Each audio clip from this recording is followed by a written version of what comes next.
The release of the 21 girls has revived the Bring Back Our Girls campaign.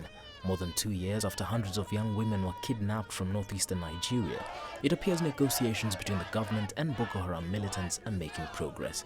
In 2014, around 270 girls were abducted from Chibok.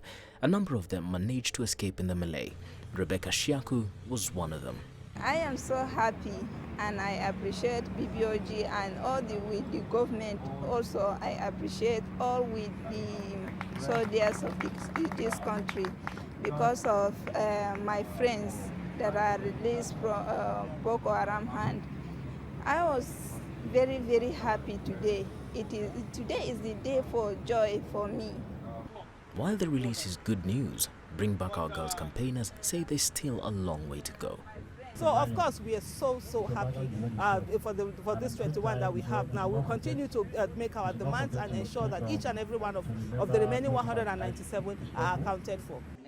The release, brokered by the Swiss government and the Red Cross, has been marked by reports of an exchange of captured militants for the girls' freedom. However, the Nigerian government is adamant that that is not the case. There were absolutely no exchange of any kind, and certainly any news or stories about 4 or 1 or 2 or 3 or 4 commanders is entirely untrue. No such thing took place. The government has promised negotiations will continue to secure the freedom of the remaining young women. Leslie Marungu, CCTV. Let's get more details now from CCTV's Deji Badmus. He's joining me live from Lagos. Deji, from the pictures that we've just seen of the girls meeting the Vice President of Nigeria, some of them appear quite frail. What more can you tell us about their condition, their experiences in the hands of the Boko Haram?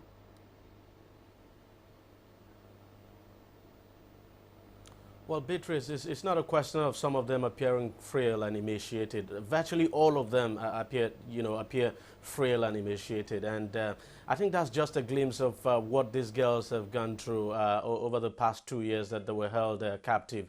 They have actually not been speaking yet, as in fact they are still being attended to by doctors and psychologists at the National Hospital in Abuja, and so they are not speaking yet. None of them has started recounting their experience now with Boko Haram. But the fact is that you look at these girls, all of them looking emaciated. We saw one of them, for instance, carrying a baby, and there have been reports that some of them may be pregnant. We do not know. I mean, not until the medical checkup is conducted. But these girls were held captive for over 2 years, and their appearance clearly tells you what they must have gone through. It's quite terrible, and the images that we have seen so far, quite sad.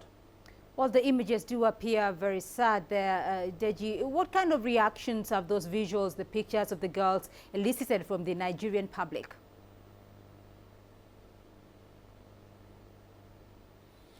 Well, first off is, Nigerians are generally happy that these girls have been released. People are happy, the Bring Back Our Girls campaigners are happy that they've been released. But, the images that we've seen, to be candid, across the country, the images evoke sadness. I mean, you look at these girls, the way they appear and everything. So, I mean, people are now beginning to understand what these girls must have gone through. And look, Beatrice, in this country, there were some who doubted that the abduction actually took place.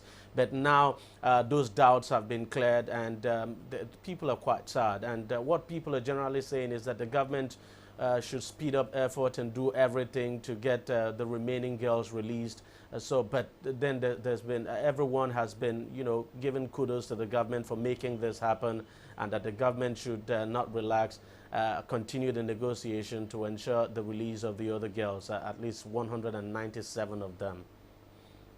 Right, Deji Badmus for us there in Lagos.